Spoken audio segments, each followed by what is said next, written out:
Harihara Veeramallu cinema విడుదలవడంతో జిజియా పన్ను గురించిన చర్చ దేశవ్యాప్తంగా బయలుదేరింది.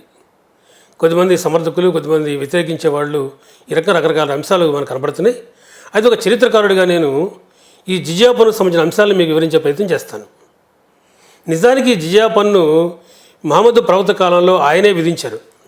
అరేబియాని జయించిన తర్వాత ఆయన జోర్డాన్ బోర్డర్లో ఉన్నటువంటి ఖైబర్ ప్రాంతం మీద దాడి చేశారు.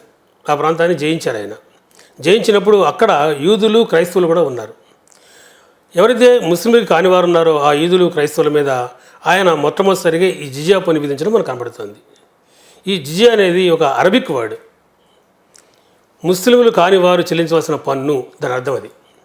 కనుక అది ఆ కాలంలో నిర్మించబడింది. అయితే దీనికి కారణం ఆయన ఏం చెప్తారు అంటే, మొదటగా ఆయన చెప్పేది ముస్లింలైన వాళ్ళు యుద్ధ సమయాల్లో యుద్ధాల్లో పాల్గొవాలి. ముస్లింలు కాని వాళ్ళు పాల్గొవాల్సిన అవసరం లేదు కాబట్టి వారికి సైనిక మినహాయింపు ఇస్తున్నాం కాబట్టి ఈ పన్ను చెల్లించాలి అనేది ఒక అంశం. అదే మరొకటి ఏంటంటే, వాళ్ళు ఇస్లామిక్ రాజ్యంలో ఉంటున్నారు, వాళ్ళకి రక్షణ బాధ్యతని ప్రభుత్వం చూస్తుంది కాబట్టి చెల్లించాలి. ఈ రెండు కారణాలతోటి మహమ్మద్ ప్రవక్త ఖైబరస్థాన్ ప్రాంతాల మీద ఈ పన్ను విధించడం మనకి చరిత్రలో కనబడుతుంది. ఆ తర్వాత ఉండే కొద్ది ఆసియా ప్రాంతం అంతా కూడా ఇస్లామిక్ రాజ్యాలుగా మారటం, అక్కడ ముస్లింలుగా ప్రజలని మార్చడం ఇవన్నీ జరుగుతూ వచ్చాయి. భారతదేశంలో కనుక చూసే పని అయితే మొట్టమొదటిసారిగా భారతదేశంలో ఇస్లామిక్ రాజ్య స్థాపన చేసిన వాడు కుతుబుద్దీన్ ఐబక్. కుతుబుద్దీన్ ఐబక్ ఉత్తర భారతదేశంలో చిన్న ప్రాంతానికి తన చేతుల్లో పరిపాలించినప్పటికీ కూడా అక్కడ ఈ జిజియా పన్ను విధించాడు. అట్లా కుతుబుద్దీన్ ఐబక్ కాలం నుంచి ఢిల్లీ సుల్తాన్ల కాలంలో, మొఘల్ చక్రవర్తుల కాలంలో కూడా ఈ పన్ను విధించబడుతూ వచ్చింది. ముఖ్యంగా ఫిరోజ్ షా తుగ్లక్ కాలంలో ఇది చాలా కఠినంగా వసూలు చేయబడింది. బాబర్ మొఘల్ సామ్రాజ్య స్థాపన చేసిన తర్వాత బాబర్ కూడా దీన్ని కొనసాగించారు. బాబరు, హుమయూను వీళ్ళ కాలంలో నిర్మించబడుతూ వచ్చింది.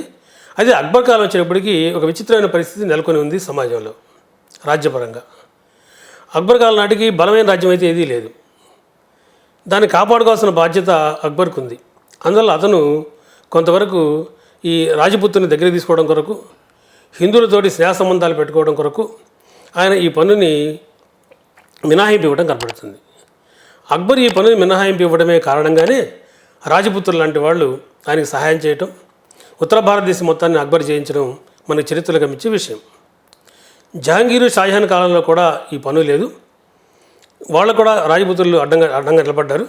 దాంతో వాళ్ళు ఉత్తర భారతదేశమే కాకుండా డెక్కన్ ప్రాంతాన్ని, అంటే కర్ణాటక, మహారాష్ట్ర, తెలంగాణ ఈ ప్రాంతాలను కూడా జయించగలిగారు. అటువంటి బలమైన రాజ్యము ఔరంగజేబు చేతికి చిక్కింది. ఔరంగజేబు పచ్చి మతవాది అనేటువంటిది మనకి అనేక రకాల అంశాలు తెలుస్తుంది. ఆయన తిరిగి మళ్ళీ దురహంకారంతో ఈ జిజియా పన్నుని తిరిగి విధించాడు. అంతేకాదు చాలా కఠినమైన నియమాలని పాటించే విధంగా ప్రజల్ని ఆయన హింసించడం ప్రారంభించాడు. చూడండి, దీంట్లో గమనించే విషయం ఏంటంటే, పన్ను చెల్లించడం ఒక అంశం, చెల్లించే విధానం చాలా దారుణంగా ఉండేది. ఈ పన్ను ఎవరైతే చెల్లించాలో అతను తన యొక్క మోకాళ్ళ మీద కూర్చొని తల వంచుకొని సిగ్గుపడుతూ ఆ పన్ను చెల్లించాల్సి ఉంటుంది. కనుక ఇటువంటి పరిస్థితుల్లోకి హిందువులు నెట్టబడ్డారు ఆయన కాలంలో. ఒకవేళ కనుక ఈ పన్నుని కట్టకపోతే కొరడా దెబ్బలు, జైలు శిక్ష చేయటం, ఆస్తులు జప్తు చేయటం అలాంటి వాటికి కూడా ఆనాటి పాలకులు ఔరంగజేబు దిగజారిపోవడం మనకు కనపడుతుంది. అందులో ఇది చాలా అవమానకరంగా ఉండేది. ఫ్రాంకోయిస్ బెర్నీర్ అనే అతనైతే దీని గురించి, ఈయన ఔరంగజేబు కాలంలో భారతదేశాన్ని దర్శించాడు, the travels in Mughal empire అనే పుస్తకం రచించాడు. అందులో రాస్తున్నాడు ఆయన, ఎవరైతే ఈ పన్ను చెల్లించాలో అతను మోకాళ్ళ మీద కూర్చొని నోరు తెరిచి ఉంచాలని, పన్ను కట్టించుకున్న తర్వాత అతని నోట్లో ఉమ్ము వేస్తాడని నేను విన్నాను. స్వయంగా అయితే చూడలేదు, కానీ ఇది నేను కర్ణాఖండిగా విన్నాను అని కూడా ఆయన రాస్తున్నాడు. అందువల్ల మనకి ఏం తెలుస్తుందంటే, దీని నుంచి హిందువుల్ని శిక్షించడం లేదా ఇస్లాం మతంలోకి మారకపోతే వేసే శిక్షలాగా ఇది మారిపోయింది. ఒకసారి ఇస్లాం మతం మారితే ఈ పన్ను అనేది ఉండదు. అయితే మొదట్లో మనం చెప్పిన విషయం ఏంటంటే, ఎవరైతే ఈ పన్ను చెల్లిస్తారో వాళ్ళకి సైనిక మినహాయింపు ఉంటుంది అని. ఇది ఆన్ పేపర్ నిజమైనప్పటికీ కూడా నిజానికి అటు ముస్లింలు కానీ ఇటు హిందువులు కానీ ఎవరు కూడా ఎప్పుడు కూడా సైన్యాల్లో చేరింది లేదు. పౌరులుగానే వాళ్ళ జీవనాన్ని కొనసాగించారు. కాబట్టి కేవలం ఇది హిందువులుగా ఉన్నందుకు మాత్రమే చెల్లించే పన్నుగా ఇది చరిత్రలో నిలబడిపోయింది. దీన్ని పెద్ద ఎత్తున వ్యతిరేకించడం జరిగింది. గురు తేజ్ బహదూర్ ఈ జిజియా పన్ను వ్యతిరేకించడం వల్లనే ఔరంగజేబు ఆయన్ని బంధించి ఉరిశిక్ష తీయటం, అంతేకాదు ఈ పన్ను కనుక నువ్వు చెల్లించే పని అయితే ఇస్లాం మతంలో మారే పని అయితే నేను విడుదల చేస్తానని కూడా చెప్పడం, గురు తేజ్ బహదూర్ని చాలా క్రూరంగా హత్య చేయడం, ఇటువంటివన్నీ కూడా మనకు కనబడుతుంది. ఛత్రపతి శివాజీ మహారాజు లాంటి వాళ్ళు దీన్ని వ్యతిరేకించారు, సాధారణ ప్రజలు వ్యతిరేకించారు, అనేక ఉద్యమాలు అయితే నడిచినాయి. అయితే ఇదంతా కూడా చరిత్ర పాఠాల్లోకి రాకపోవడం అనేది